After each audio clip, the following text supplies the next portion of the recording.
आज कई सालों से जो है कांग्रेस के अंदर जो दल्लाला बैठे हुए थे, वक्फ बोर्ड की ज़मीनें बेच के खा गए उन्होंने। उनके रिश्तेदारों के नाम पे, उसके नाम पे, इसके नाम पे, बीच में जो है दूसरे लोगों को बेचे, गैर लोगों को बेचे, ऐसे कांग्रेस के दल्लाला थे। लेकिन इम्तियाज़ जलील साहब आने के बाद वक्फ बोर्ड के अंदर पहली बार ऐसा देखने को मिला हिस्ट्री के अंदर कि लोगों के ऊपर गुने दाखिल हुए। आज मैं औरंगाबाद की एक समाजी सियासी मशहूर शख्सियत के पास मौजूद हूं और आप चेहरा देख के पहचान ही रहे होंगे कि मीर हिदायत अली। ये महानगर पालिका में अपोजिशन लीडर रह चुके हैं और इनका एक अपना एक नाम है, एक मिलनसारी में मशहूर है, नरम मिजाज के मशहूर है, लेकिन उसी के साथ साथ ये एक अच्छे कामों के लिए वो जाने पहचान जाते हैं और एमआईएम में परवेश हुआ है। और बहुत कम लोग जो सियासत से जुड़े हुए हैं उनको पता है, लेकिन शायद आम जनता को पहली बार मालूम पड़ रहा है। आज एमआईएम ने उनको बहुत बड़ी जिम्मेदारी दी है। सर, आपका खुद जबानी बोलिएगा कि आपको एमआईएम ने कौन सी पद पे चुना है, इसके बाद थोड़ा इज़हार तशक्कुर कीजिए। आज मैं दिल से शुक्रिया अदा करता हूँ हमारे बैरिस्टर असदुद्दीन साहब का, दूसरे हमारे यहाँ के लाड़ के खासदार इम्तियाज़ जलील साहब,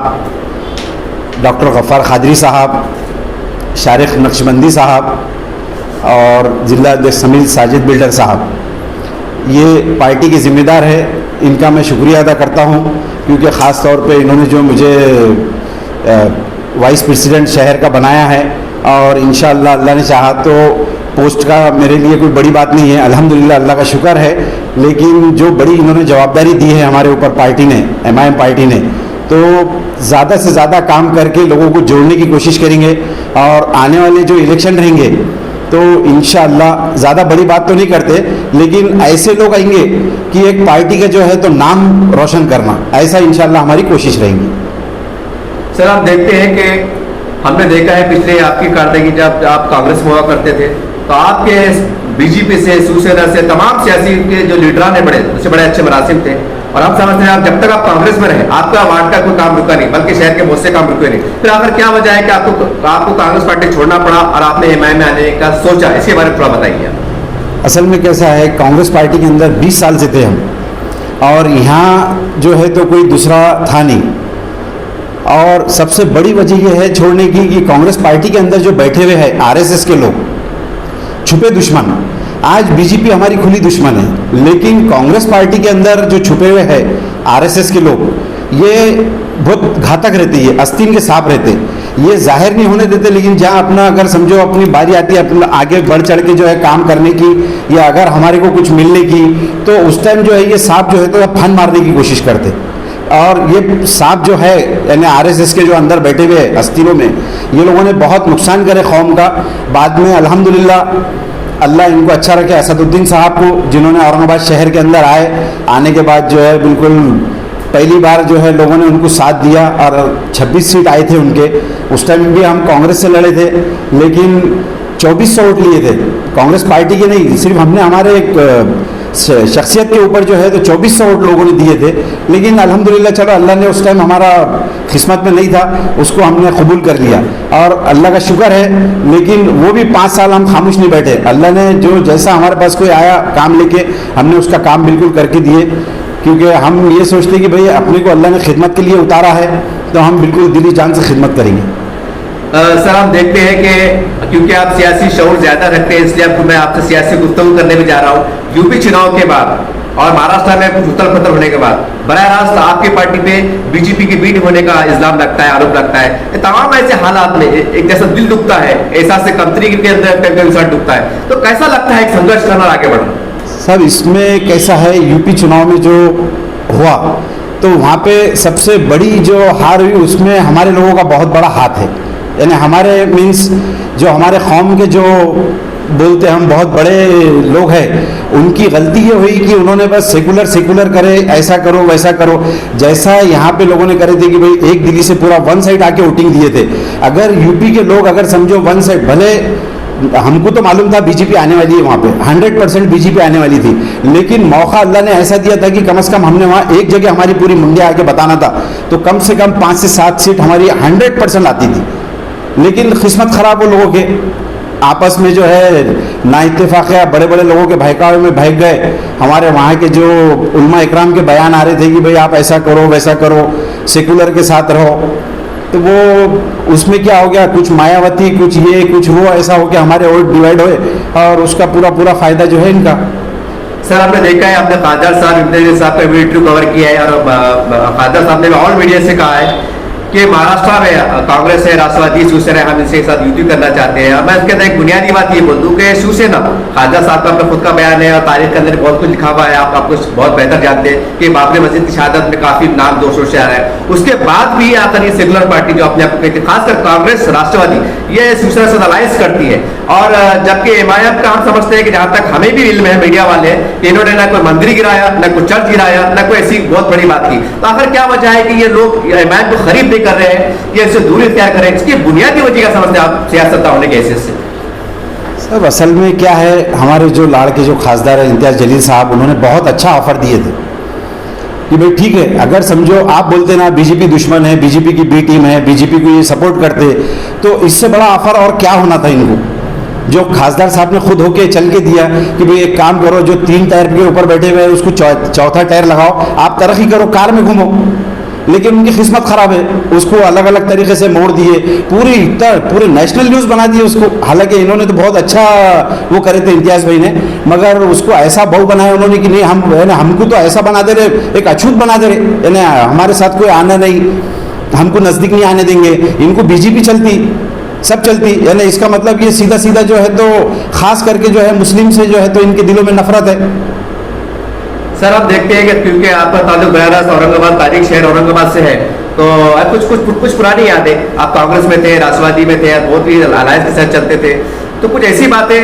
कुछ दिल के आपके सामने बहुत कुछ तबाही हो रही थी, फिर भी आपने जितना हो सका आपने करे, तो कुछ मुसलमानों को पैगाम नहीं है कि देखिए सेकुलर पार्टी के अंदर कुछ ये होता है, कुछ ऊपर होता है, कुछ पुरानी यादें, कुछ सब मैंने तो बता दिया। सेकुलर पार्टी जो है खाली नाम की सेकुलर है, बाकी उनके आस्तीन में जो बैठे हुए हैं आरएसएस के सांप, उनको पहचानना चाहिए। जिसने पहचान लिया वो हट गया वहाँ से।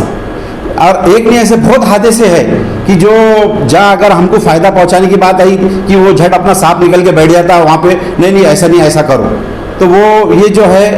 उसके अंदर ऐसे लोग बैठे हुए हैं। तो हमारे जो लोग हैं उन्होंने समझदारी से काम करना चाहिए और एक जगह आके इत्तेफाक और एहतियात अगर हम बताते थे, वहाँ पे यूपी में भी अगर हम बताते थे कि भाई ठीक है, हम भले वो कोई भी रहो, कुछ भी रहो, बीजेपी तो आनी थी वहाँ, लेकिन हम अगर हमारी एक जगह हम एकजुट बताते थे, एक जगह पूरी मुंडिया बताते थे, तो आज ये कांग्रेस, राष्ट्रवादी, शिवसेना मजबूर हो जाती थी हमसे बात करने के लिए कि भाई ठीक है, आप आओ, आके बैठो, बात करो, हम आपको इतनी सीट देते हैं, आप इतने लोग बोलिए।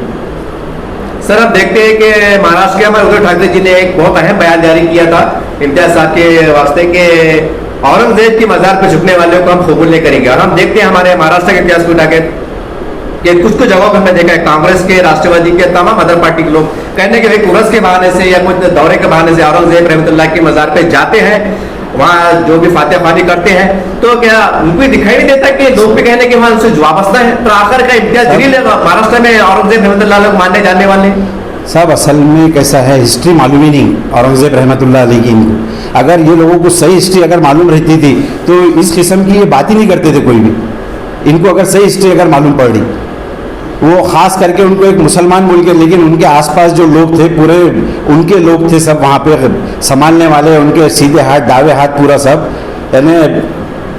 बोल के कोई फ़ायदा नहीं। अगर वो जानने वाले लोग रहते तो इस किस्म की बात ही नहीं करते थे वो। सर एक आखिरी सवाल आप हमारा ये है कि जब आप जाहिर सी बात है मेरे परवेश कर रहे थे, परवेश तो हो गया, आपको बड़ी जिम्मेदारी मिली है, कुछ आपके पुराने कांग्रेस के नेताओं के लिए या राष्ट्रवादी के लिए कुछ तो बात हो रही होगी कि साहब बच जाओ हमारी तरफ, आपके दबाव प्रेशर कुछ तो आया होगा? बोले बहुत सारे लोगों के फ़ोन भी आए मेरे को, कई बार बुलाए भी, लेकिन जब एक बार अगर समझो आ गए ख़त्म। देखो आज समझो बहुत सारे लोग बोलते मेरा अहम टिकट लेना, चुन के आना, टिकट दिए तो लड़ेंगे, ऐसा करेंगे, मेरा कोई अहम ऐसा नहीं है। अल्हम्दुलिल्लाह अल्लाह मौका देगा खिदमत करने का, बिल्कुल खिदमत करेंगे। नहीं तो पार्टी बनेगी, ठीक है आप हमारे साथ में रहो, बाकी आप सीधा चुना के रहो, हम वो भी काम करेंगे। हम ये नहीं बोल रहे कि भाई हमको टिकट मिल गया और हम टिकट लड़ेंगे, किसी भी हालत में लड़ेंगे, ऐसा नहीं है। हमने संगठन में काम करे हुए है, संगठन किस तरीके से बढ़ाई जाती है इंशाअल्लाह अल्लाह ने चाहा तो टाइम के ऊपर बताएंगे किस तरीके से पार्टी बढ़ाई जाती और पार्टी को आगे कैसा लेके जाना चाहिए। सर एक सवाल और जहन में आ गया कि आप खासकर औरंगाबाद जिला और मराठवाड़ा महाराष्ट्र में छोटे मोटे समाजी लीडर बोलो, कार्यकर्ता बोलो, अबू शराब की जो विरोधी है वो सीधे सीधे आप पे आरोप लगा रहे हैं कि एमआईएम अगर चुनाव लड़ती है, चाहे कारपोरेशन हो, बल्दिया का हो या कोई और हो, इमदार हो, खासदार हो, अब ये चुनाव लड़ते हैं तो यूपी से बुरा हाल इनका होता है। ऐसे लोगों के सुधारने के वास्ते, ये उनकी गलतफहमी दूर करने के वास्ते आप एक ठोस पैगाम क्या देना चाहेंगे? इंशाअल्लाह अल्लाह ने चाहा ये जितनी बड़ी बातें कर रहे ना, ये आगे आके जो है हमारे यहाँ के जो खासदार है इम्तियाज़ जलील साहब, डॉक्टर गफ्फार कादरी साहब, हमारे जो बैरिस्टर असदुद्दीन साहब जो है हमारे कायद, ये इनके पास आके झुकना पड़ेगा कि भाई ठीक है आप लोग हमको मदद करो, अपन महापुर बनेंगे। ज़्यादा बड़ी बात तो नहीं करता, अल्लाह ने चाहा अगर समझो जिस तरीके से अभी जो काम कर रहे हैं डॉक्टर गफ्फार कादरी साहब, इम्तियाज़ जलील साहब यहाँ शहर के अंदर, वो लोगों को जिस तरीके से जोड़े हैं, ये बोलते हैं कि खाली मुस्लिम पार्टी मुस्लिम यानी मुसलमानों की पार्टी एमएम, लेकिन अल्हम्दुलिल्लाह एमआईएम के साथ में दलित है, हिंदू है, क्रिश्चियन है, मुस्लिम है, सब। मैं तो बोल रहा ना, आज मैं 20 साल से कांग्रेस में था, लेकिन सेकुलर मेरे को आज एमआईएम दिख रही। और कांग्रेस और राष्ट्रवादी जो बोलते ये अब बोल के कोई फायदा नहीं है, इनको टाइम के ऊपर इंशाल्लाह बताएंगे। सर, औरंगाबाद में एक ये भी चर्चे है कि खासदार साहब जैसे फ्लाईओवर के काम बड़े बड़े आपने देखा होगा, उन्होंने संसद में बात को उठाया, लेकिन एक छोटे लेवल पे जैसे हम जो ग्रीन बेल्ट कहते हैं, क्या लोगों में चर्चा है कि ठीक है साहब अच्छा काम कर रहे हैं, लेकिन हमारी बुनियादी जरूरत है, अगर साहब ने थोड़ी तवज्जो इधर फरमा दी बहुत बड़ी काम हो जाएगा। ये एक पहला सवाल। दूसरा सवाल ये कि आवासीय हॉस्पिटल कब बनेगा, उसमें तीसरा सवाल ही जोड़ रहा है कि खेल का स्टेडियम कब बनेगा। अगर ये चीज बना देते हैं तो माना जा सकता है कि खासदार की बात में एक दम है, इनका अपना वर्चस्व है। देखो इंशाअल्लाह अल्लाह ने चाहा ना तो खासदार साहब ने पूरी तैयारी करके रखे हुए हैं, उन्होंने जगह भी ढूंढी हुई है और बहुत जल्द आपको जो है तो गुड न्यूज़ मिलने वाली है ये। और अगर औरंगाबाद शहर के अंदर अगर कोई काम कर रहा है तो हम एक ज़माने में देखते थे डॉक्टर रफ़ीक ज़करिया काम करते थे, जिन्होंने घाटी हॉस्पिटल, पैठन का डैम, दूसरा ये, और आज अपने जो इम्तियाज़ जलील साहब जो काम कर रहे हैं, हमारे जो खासदार साहब घाटी के अंदर जो मशीनरी इन्होंने लेके आए, बाकी पानी की लाइन के लिए इन्होंने जो कोशिश करे, ठीक है सरकार कोई भी रहो, लेकिन इन्होंने जो पार्ट पुरावा करके, सबसे बड़ी कला है कोई भी काम खींच के लेके आना, वो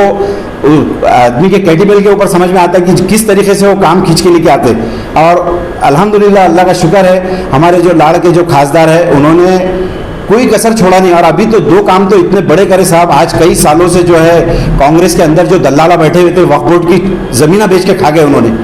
उनके रिश्तेदारों के नाम पे, उसके नाम पे, इसके नाम पे, बीच में जो है दूसरे लोगों को बेचे, गैर लोगों को बेचे, ऐसे कांग्रेस के दलाला थे। लेकिन इम्तियाज़ जलील साहब आने के बाद वक्फ बोर्ड के अंदर